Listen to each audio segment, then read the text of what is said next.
Quero que você abra a palavra do Senhor comigo em Colossenses 1, do 15 ao 20.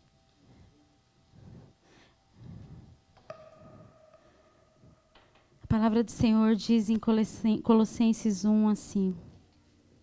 Ah, meu Deus. Ele é a imagem do Deus invisível, o primogênito de toda a criação, pois nele foram criadas todas as coisas, nos céus e sobre a terra, as visíveis e as invisíveis, sejam tronos, sejam soberanias, quer principados, quer potestades. Tudo foi criado por meio dele e para ele. Ele é antes de todas as coisas. Nele tudo subsiste. Ele é a cabeça do corpo que é a igreja. Ele é o princípio, o primogênito dentre os mortos, para ter a primazia em todas as coisas. Porque Deus achou por bem que nele residisse toda a plenitude, e que, havendo feito a paz pelo sangue da sua cruz, por meio dele, reconciliasse consigo mesmo todas as coisas, quer sobre a terra, quer nos céus. Amém. Pode se assentar. Já está quase todo mundo sentado. Eu não estou enxergando nada, minha lente moveu, então Deus me ajude. Ora aí para que o Senhor me cure, né, dessa cegueira aqui. Hoje eu quero falar daquele que mudou a minha vida e tem mudado todos os dias.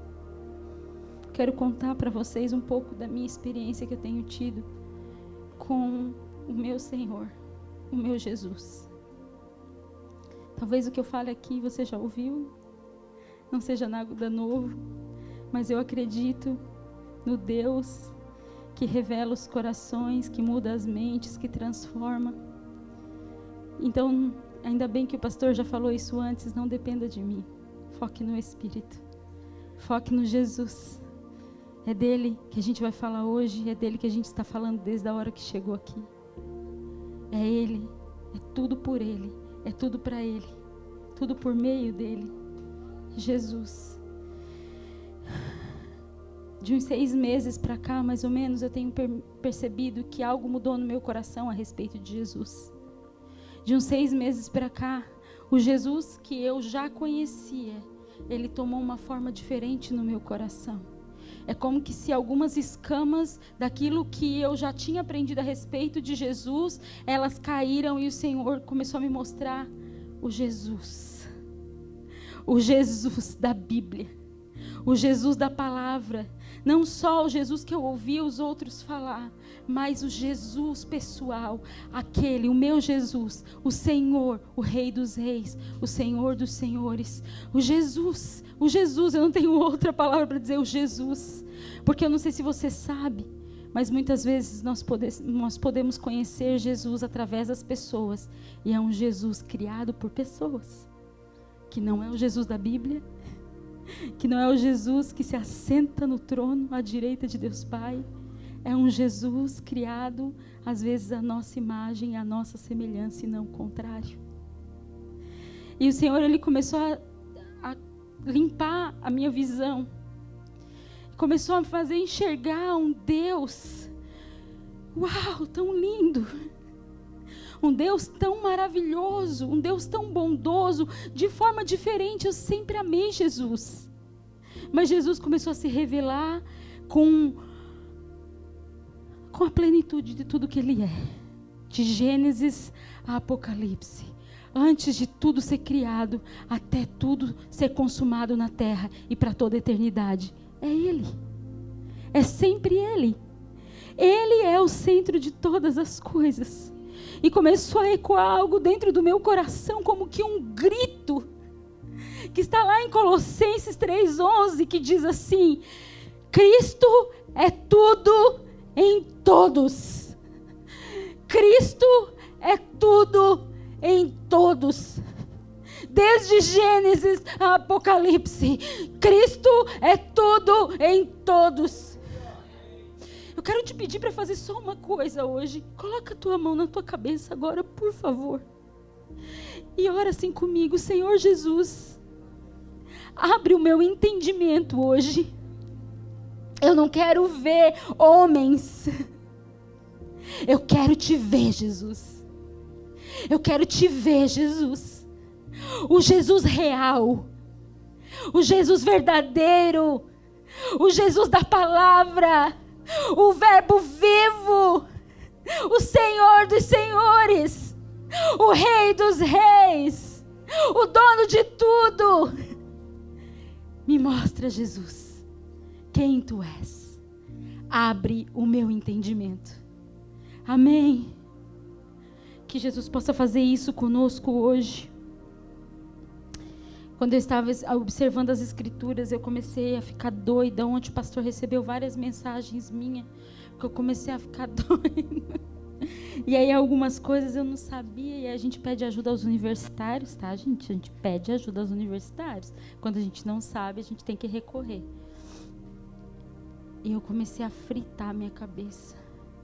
Porque como que a história está falando de Adão e de Eva, mas Jesus está ali. A história está falando de Abraão, mas Jesus está ali. A história está falando de Jacó, mas Jesus está ali. A palavra está falando de Moisés, mas Jesus está ali. Jesus está em tudo, em todos. Desde a criação, João disse, João 1 começa dizendo isso, que ele é o princípio de todas as coisas, que ele fez todas as coisas, e sem ele, nada do que foi feito se fez, precisava de Jesus. Jesus fez todas as coisas, ele estava desde a criação. Ele está em tudo. E eu fiquei chocada, queridos. Talvez você esteja dizendo: Marina, só agora que tu percebeu isso. Sim. Sim, com a clareza e o entendimento de impacto, de saber que todas as coisas culminam em Jesus. O centro de todas as coisas é Jesus. Tudo que acontece na terra é Jesus. Todas as coisas do universo é Jesus. Tudo gira em torno do centro do mundo, que é Jesus. Você não é o centro. Eu não sou o centro. Jesus é. E Cristo em mim, Cristo em vós, é a esperança da glória. É Cristo, não é nada além de outra coisa. É Cristo em mim, Cristo em vós, a esperança da glória. Eu não sei como você fica, mas eu fico muito animada. Que não depende de mim. Glória a Deus. Glória a Deus, é Cristo. Eu fiquei observando tudo isso. Ele estava na criação. Em Gênesis, fala do Éden. Tem água aqui para mim, porque a boca já secou, queridos. Só um minutinho aí. Para quem não sabe, quando a gente bebe água, tem que falar glória a Deus, tá? Obrigada.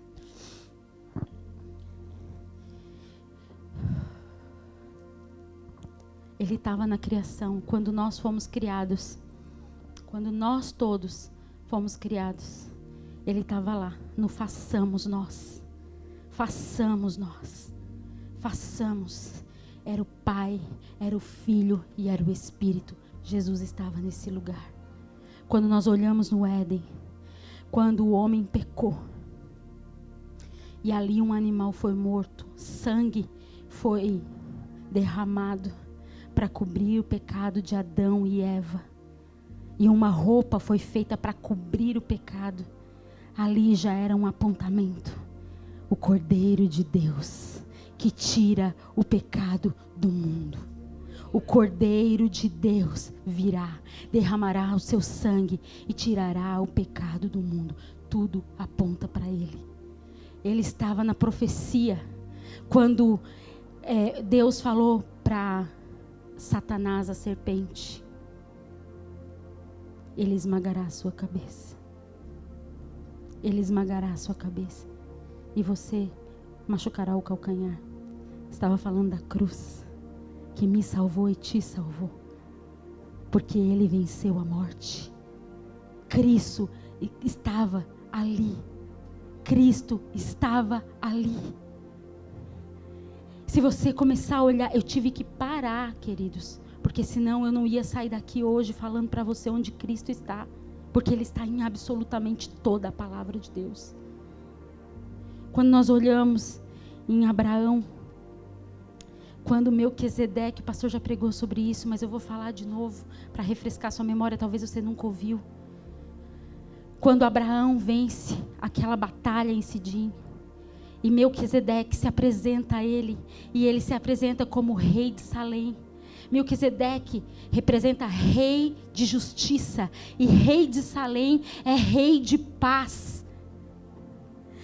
Isaías 9 fala que no seu reino haverá paz e a base será a justiça. Era uma tipificação do próprio Cristo. E ele apresenta o quê? O que ele trouxe para Abraão? Pão e vinho, corpo e sangue de Cristo. Tudo aponta para o nosso Jesus. Você já tinha a garantia da salvação por meio de Cristo Jesus, antes mesmo de você imaginar que viria à terra, porque o Cordeiro foi imolado antes da criação do mundo. Eu não sei como você não se empolga com isso, queridos, mas Jesus já pensava em mim, antes de tudo ser criado.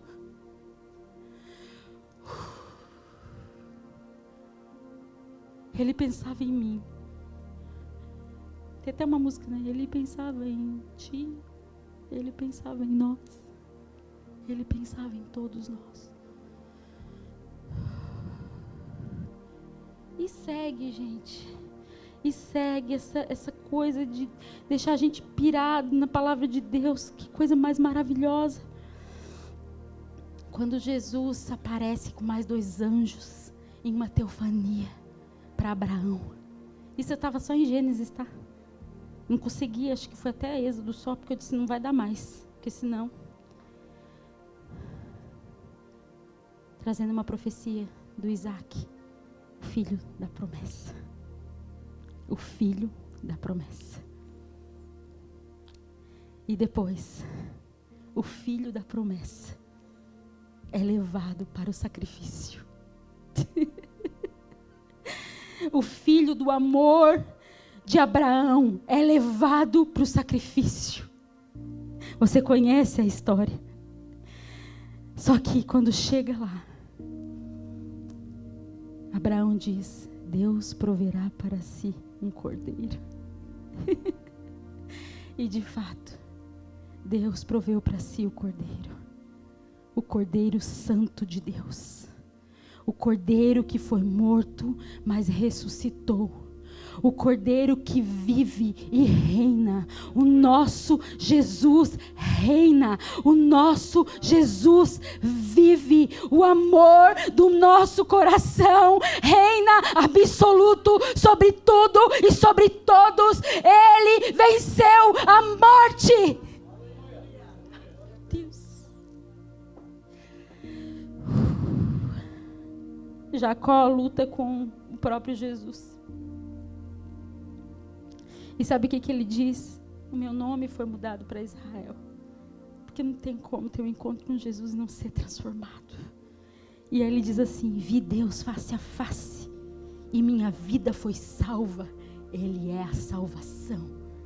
Ele é a salvação. Quando Ele chega, Ele transforma todas as coisas. Ele é a salvação. Êxodo 12. Ah, meu Deus. Quando o povo estava cativo no Egito. Então Deus queria libertar o povo. E já tinha mandado 9 pragas. Na 10ª, o primogênito morreria. Mas aquele que matasse um cordeiro, pegasse o sangue e pintasse os umbrais da porta, o anjo da morte passaria e nada aconteceria naquele lar, porque Deus entenderia que aquele povo estava guardado pelo sangue. E sabe o que foi dito? Coma todo o cordeiro. Não é um pouquinho. Não é só um pouquinho do cordeiro. Não é só um pouquinho de Jesus. É coma todo o cordeiro. Se alimente de tudo que ele é. E o sangue passe nos umbrais da porta. Essa é a Páscoa. Quem é a nossa Páscoa? Jesus. Aquele que derramou seu sangue naquela cruz. E ao terceiro dia ressuscitou. Para que hoje eu e você não fosse pegos pela morte eterna.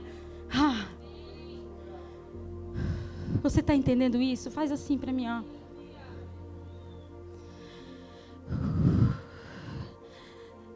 É só Bíblia, gente, não é nada. Não é nada, é só Bíblia. Se você ler, você vai encontrar a mesma coisa lá. É só Bíblia. Você está entendendo como é viva?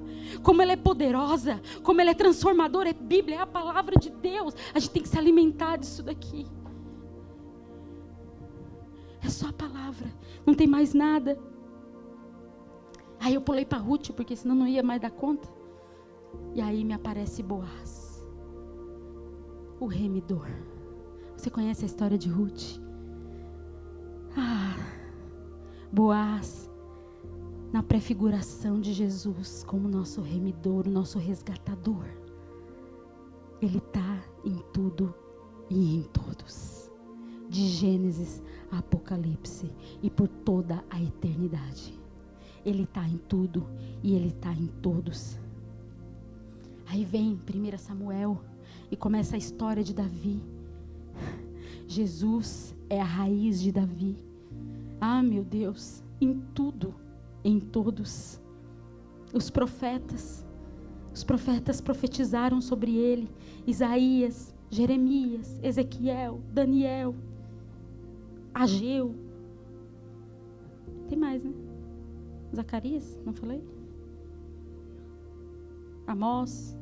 Que mais? Colinha. Se ele te pedir para pregar, pede para ele sentar perto. Porque qualquer coisa a gente dá uma olhadinha assim, ó, só para confere. Ele está em tudo, gente. E aí a gente vem para o Novo Testamento. O Novo Testamento é Jesus, né? O Novo Testamento, a nova e viva aliança. Mateus 1:23 diz assim: a Virgem concebeu e deu à luz um filho. E nada mais do que cumprindo o que Isaías disse em Isaías 7:14. O Emanuel, o Deus conosco, o Deus que está aqui, agora, aqui e agora. O Messias esperado, o Messias aguardado. Ele veio para os seus e os seus não reconheceram. Eu quero te dizer uma coisa: há a possibilidade de ele estar aqui e a gente não o reconhecer. Há a possibilidade de ele passar por nós e nós não o percebemos. Há a possibilidade de nós ouvirmos tudo isso e ir para casa e deixar tudo aqui na igreja e continuar as nossas vidas da mesma forma.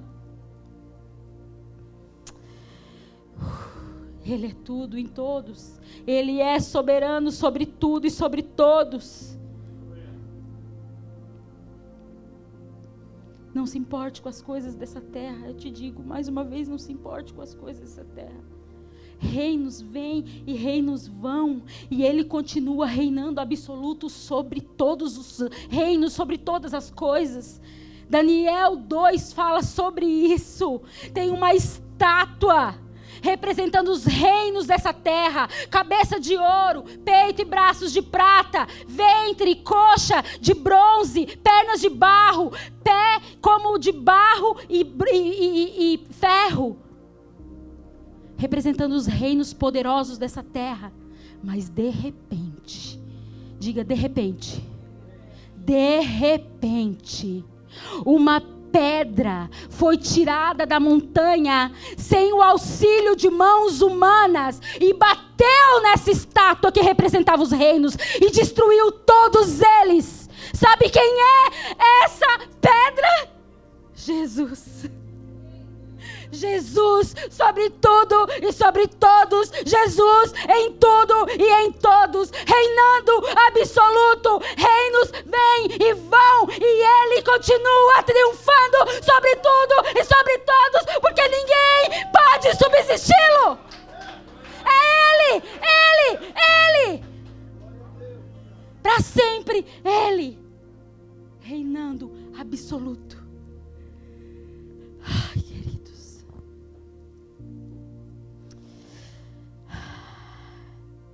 Eu poderia ficar falando um tempão aqui, mas vou pular logo para Apocalipse. O pastor leu semana passada. Estou me tremendo inteiro, irmãos. Deus me ajude aqui. Apocalipse 5. No 4 começa a revelação do trono. E aí segue. E de repente, bem no meio do trono, João vê um cordeiro. Bem no meio do trono. Entenda isso, bem no meio do trono. Bem no meio do trono. Bem no meio do trono. João vê um cordeiro, como que tivesse sido morto, mas estava vivo, bem no meio do trono. Ele é o centro no céu também. Ele é o centro no céu também. Só Ele foi achado digno de abrir os selos. Sabe por quê, querido? Só Ele tem o poder para fazer todas as coisas serem consumadas. Por quê? Porque o Pai quis assim. Porque o Pai deu a Ele nome que está acima de todo nome. Ele, Jesus, tem autoridade sobre todos e sobre todas as coisas. Jesus, Jesus, Jesus. Nome sobre todo nome, Jesus.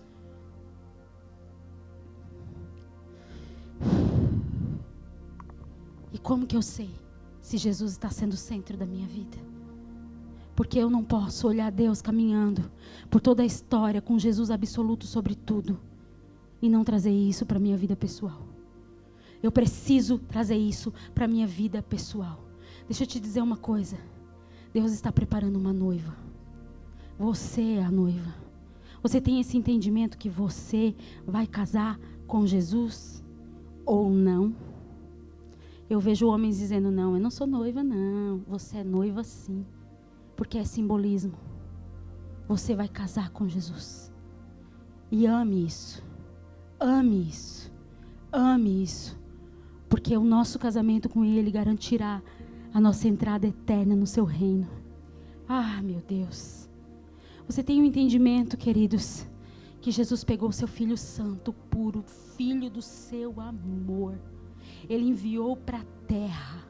Ele enviou aqui para essa terra cheia de sujeira, de impurezas, de pecado, para morrer por mim e por você, para morrer por uma noiva que ainda é suja. Você acha mesmo que o Senhor vai entregar o Filho dele para qualquer noiva? Você acha mesmo que o Senhor vai entregar o Filho dele para qualquer noiva impura, suja, cheia de craca? O Senhor está adornando a sua noiva. A palavra está sendo declarada, ecoando aos quatro ventos. Aquele que tem ouvidos, ouça o que o Espírito está dizendo. Pare de olhar para as coisas da terra. Comece a olhar para as coisas do Senhor. Pare de olhar para as coisas dessa terra. Olhe para as coisas do Senhor. Eu não estou dizendo para você não ter sonhos, mas que os teus sonhos estejam de acordo com os sonhos de Deus. Porque terrível coisa é chegar no final da sua vida, olhar e dizer, meu Deus, a minha vida não teve propósito nenhum. A minha vida foi uma vida vivida de vã maneira. Do que adianta nós chegarmos diante do Senhor e Ele dizer, eu não te pedi para fazer nada disso. Por que você gastou a sua vida fazendo esse monte de coisas? Eu não te pedi. Terrível coisa é. Terrível coisa é. O Senhor está preparando uma noiva.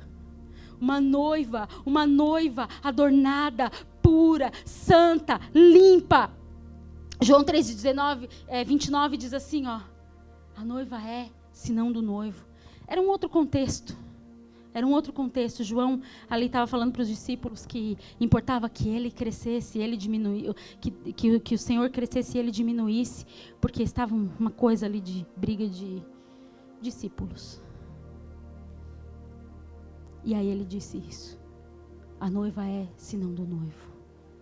Agora eu te pergunto, você se sente noiva do noivo? Você se sente se preparando para um casamento? Você se sente se preparando para casar com ele?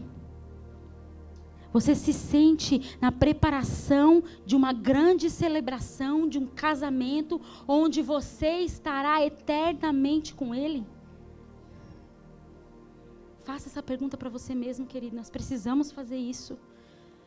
O pastor perguntou ontem se a gente estava fazendo uma análise da própria vida. E eu falei, meu Deus, é o que eu tenho mais feito nesses últimos tempos. Uma análise do meu coração. Uma análise da minha vida. Onde estão as minhas prioridades? Pelo que eu estou vivendo? Para que eu estou vivendo? O que eu estou gastando a minha vida? Com quem eu estou gastando a minha vida? Para que eu estou fazendo isso, gastando a minha vida? Faz sentido? Tem propósito? Deus me mandou fazer isso? É da vontade de Deus? Deus vai ser glorificado naquilo que eu estou fazendo? Ou eu continuo buscando levantar impérios para mim mesmo? Buscando trazer coisas para mim mesmo, focado nas minhas metas, nos meus sonhos pessoais, nas minhas obras grandiosas, daquilo que eu quero conquistar, e eu não penso que eu estou prestes a casar. Eu nunca vi. Eu já vi noivas, algumas, e todas elas ficam muito nervosas, ansiando por esse dia, preocupada com tantas coisas que precisam acontecer para estarem prontas para o grande dia. E muitas vezes nós estamos caminhando como noivas, totalmente indiferente ao noivo. Nós entramos aqui, saímos daqui, ouvimos tudo que precisamos ouvir para sermos transformados. E voltamos para casa, para nossos afazeres, para nossa rotina, para as nossas metas.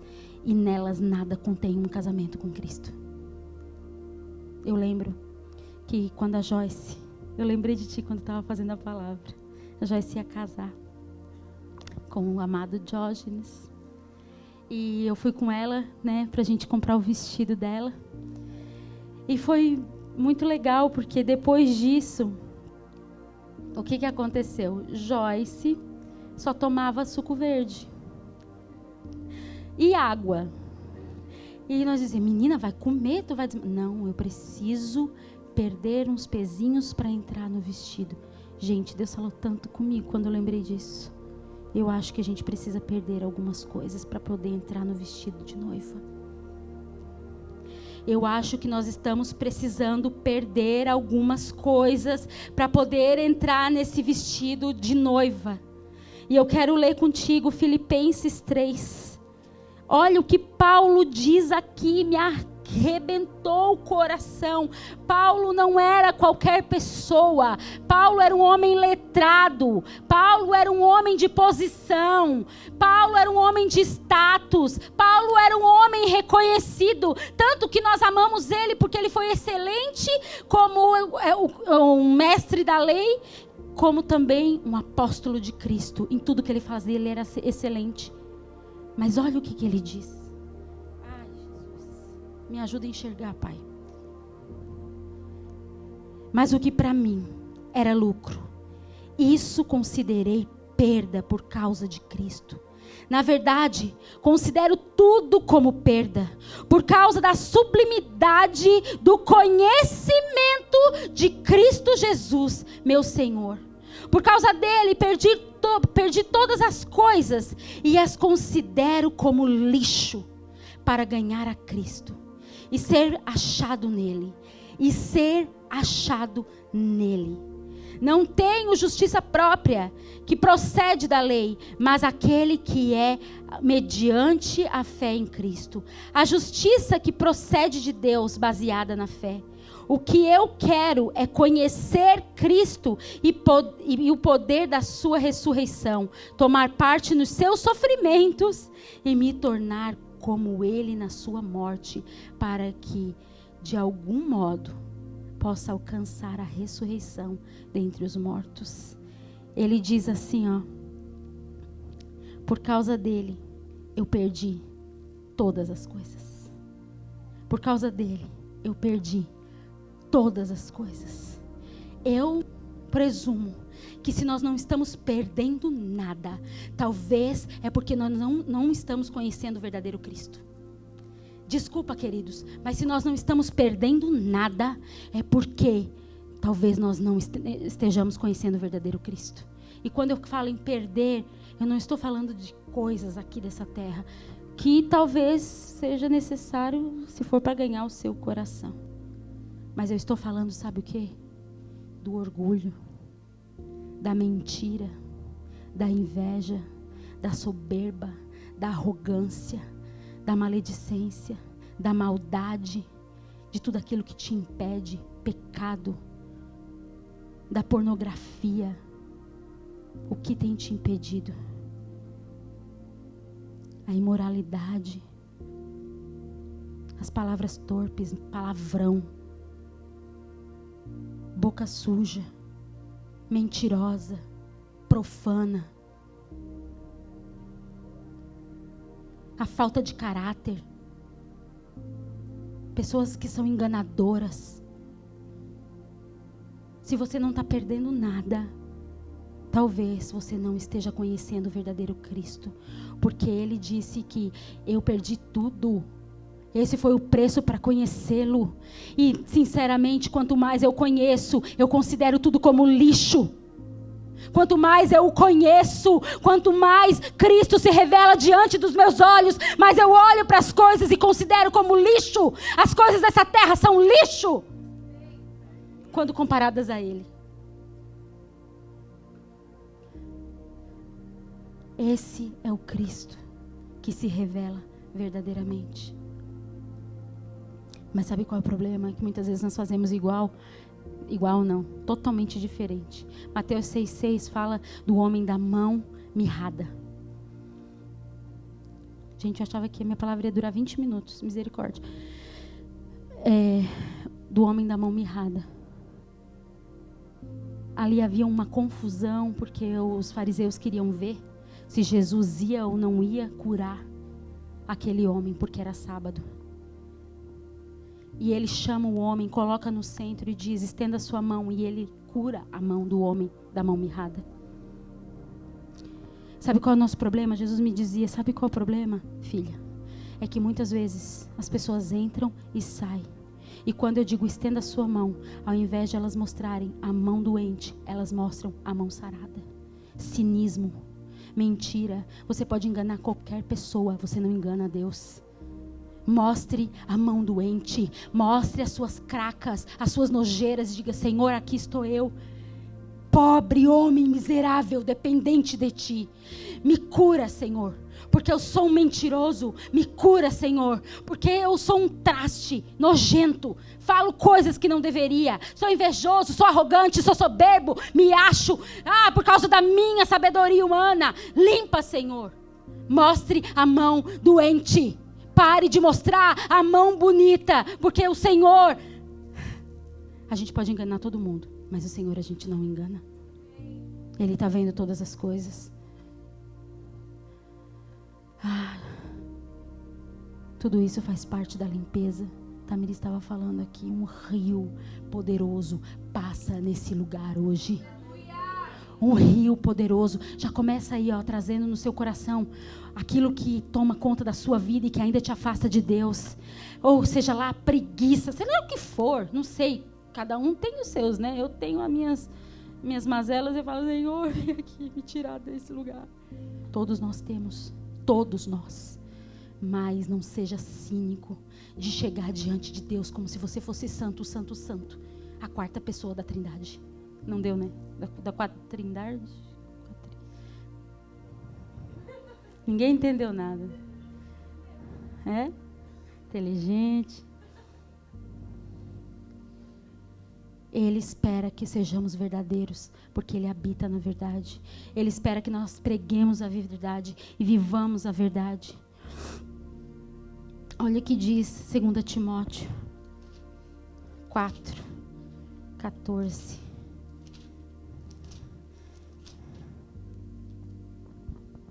Olha o que diz.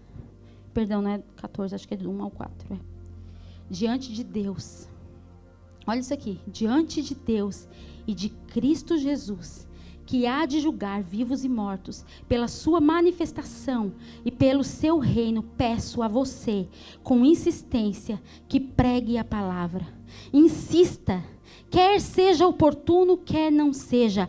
Corrija, repreenda, exorte com toda a paciência e doutrina, pois virá o tempo, presta atenção nisso, pois virá o tempo que não suportando a sã doutrina, pelo contrário, se rodearão de mestres segundo as suas próprias cobiças, como que sentindo coceira nos ouvidos, eles se recusarão a dar ouvidos à verdade, entregando-se a fábulas.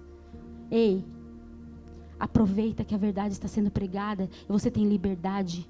Busque enquanto se pode achar, porque vai chegar um tempo que talvez não se ache mais. Mas não tampe os seus ouvidos. Ai! Estevão, presta atenção. Estevão, primeiro mártir da igreja. Ele estava pregando com poder diante do povo, em meio ao povo, cheio do Espírito Santo. A glória de Deus estava ali, ele fazia milagres e sinais poderosos. E os homens que estavam ali ao redor, eles estavam com ódio dele, mais ódio dele. Sabe o que ele disse? Homens teimosos,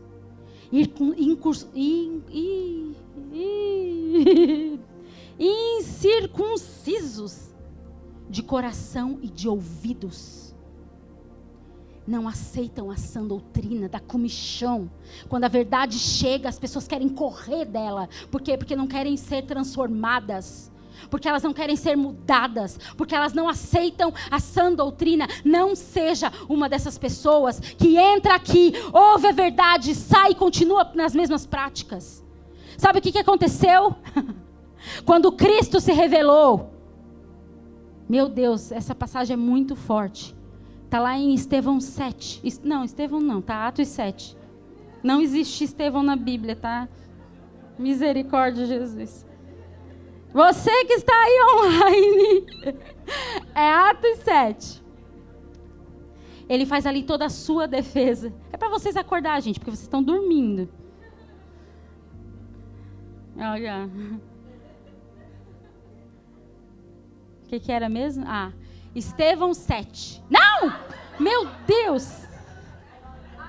Atos 7. Estevão está ali, tá, gente? Misericórdia, Senhor. Meu Deus. Aquele que botar alguma coisa na Bíblia será amaldiçoado. Ai, meu Pai. Deixa eu tomar uma aguinha aqui rapidinho.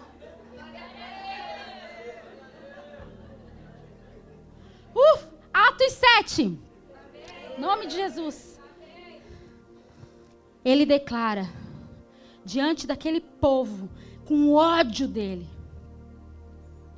ele olha para os céus e vê os céus abertos. E ele vê aquele que se assenta no trono, a glória daquele que se assenta no trono. E ele vê Jesus de pé. E quando ele vê aquilo, ele começa a falar o que ele está vendo.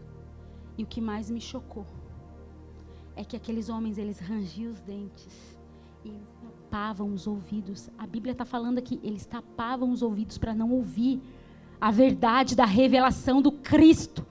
Eles tapavam os ouvidos, tipo, não quero. E arrastando ele dali, o apedrejaram e o mataram.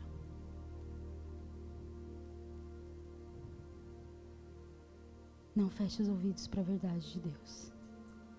Não feche os ouvidos para aquilo que o Senhor está falando ao seu coração. Não feche os ouvidos para quem Ele é. Não feche os ouvidos para a revelação do quem Jesus é, o seu senhorio, a sua santidade, a sua pureza, a sua grandeza, a sua majestade, o seu reino absoluto sobre tudo e sobre todos. Não feche os seus ouvidos para isso. Queira conhecê-lo. Considere tudo como perda quando comparado à grandeza de quem Ele é, a beleza de quem Ele é. Considere tudo como perda, porque todas essas coisas vão passar, todas essas coisas serão destruídas. A única coisa que vai ficar é você e o seu amado noivo. Meu Deus! Isso precisa bastar no nosso coração. Nós precisamos olhar para o Cristo e dizer: ah, Senhor, Tu me basta. Tu me basta. Queridos, eu vou confidenciar uma coisa para vocês. Eu já tive tantos sonhos. Eu estava conversando com uma pessoa esses dias. Eu já tive tantos sonhos pessoais. Hoje meu único sonho, real, de verdade todo o meu coração. O último que eu entreguei foi o fato de ser mãe. Eu entreguei nas mãos de Deus e eu disse: não precisa se tu não quiseres, se não é isso que tu tem para mim. Mas o meu sonho é te conhecer na plenitude de quem tu és. Pai, não me permita, Senhor, por favor, me embaraçar nas coisas desse mundo e te perder de vista. Não me permita, Senhor, me embaraçar nas coisas dessa terra e perder a tua voz. Não me permita, Senhor, encher o meu coração de coisas terrenas, de fazer o meu nome ser conhecido na terra, e eu chegar diante de ti e tu dizer: eu não te conheço. Deus me livre. Deus me livre. Ele precisa ser o centro dos nossos corações, querido. Ele precisa ser o centro do nosso lar, o centro das nossas vidas. Se você sentir um comichãozinho quando a verdade entrar, peça para o Senhor: Senhor, me liberta agora, Jesus. Me liberta agora, Pai, porque tem algo tentando me enredar. Me tira dessa maldita armadilha de Satanás, mas me coloca no centro do teu querer, Jesus. Tudo vai passar, queridos. Eu não vou fazer tua piada, tá, Dani? É do passageiro, né? Tudo passa, menos o cobrador. Tudo é passageiro, menos é o cobrador. Tudo é passageiro. Tudo, todas as coisas, todas as coisas, todas as coisas, todas as coisas. Tudo isso aqui vai passar. Tudo. Mas Ele, que é a plenitude de todas as coisas, a imagem perfeita do Deus invisível, o poderoso Deus, o santo Deus, o primogênito entre os mortos, o grandioso, o Senhor, o Rei soberano. Isso será eterno. E um dia Ele voltará. E eu acho que está bem perto. E para ser sincera, eu oro para que esteja muito perto. Porque tudo que eu mais quero é encontrar o meu noivo. Às vezes a gente brinca e tem a galera que quer viver e a galera que quer ir para a glória. Eu e a Dani queremos ir para a glória. E não é porque a gente quer morrer, porque a gente está triste, gente. Não tem nada a ver com isso. É porque lá existe um Senhor. Existe um Deus que vale mais do que tudo. Eu não tenho a minha vida como preciosa, irmãos. Porque eu encontrei o tesouro de grande valor. E esse me feriu de amor. E eu não consigo pensar em outra coisa senão em Cristo. Cristo. Cristo. E hoje eu não vou te pedir para vir na frente. Eu não vou te pedir para fazer nada, a não ser que você queira. Mas esse momento, você que está aí e diz: eu quero conhecer Jesus. Eu quero conhecer mais desse Jesus. Eu quero que a minha mente seja aberta para esse conhecimento. Eu quero te convidar a se levantar do seu lugar e ficar aí mesmo onde você está. Mas só se você entende esse chamado no seu coração.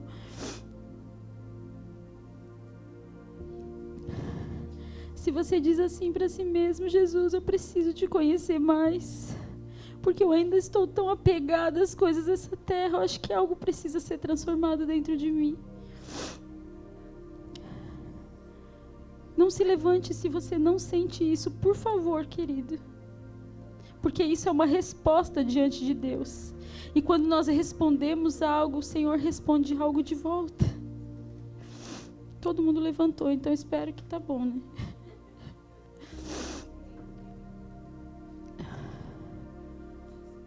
Pai, nós estamos aqui diante de Ti, Jesus,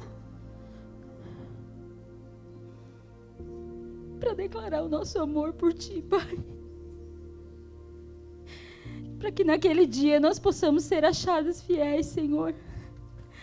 Para que naquele dia, Senhor, nós caibamos no vestido da noiva. Jesus. Senhor, para que Tu olhe para nós e diga: noiva amada, noiva minha, amada minha esposa. Noiva minha, amada minha esposa. Senhor, transforma os nossos corações, Deus. Porque o caminho ainda é estreito. Porque os nossos lixos não entram nesse caminho. E o caminho ainda existe uma cruz para carregar. O caminho ainda é de morte. Morte para o pecado, morte para o meu eu, morte para os meus desejos carnais. Esse é o convite do Senhor. Ele morreu para que hoje nós pudéssemos morrer por Ele e viver para Ele. Deus, ouça a voz dos desesperados por Ti, Jesus. Ouça o clamor dos desesperados por Ti. Há um grito que clama: Abba! Abba!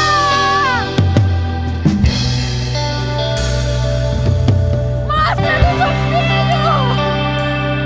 Mostra-nos o Filho! Mostra-nos o Filho!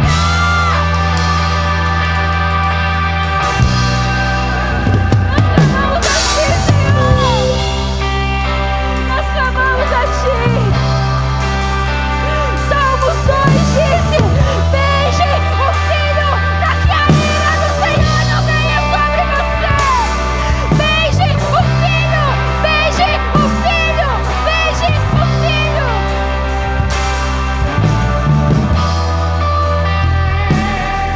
Nesta manhã, Senhor, nós clamamos: Deus, vem passear no nosso meio. Invada os nossos corações e a nossa mente, Pai. Deus, a única coisa que eu Te peço é que eu e os meus irmãos saiamos daqui transformados no nosso entendimento. Transformados no nosso entendimento. Não o choro, não a emoção, mas a transformação do entendimento, Jesus.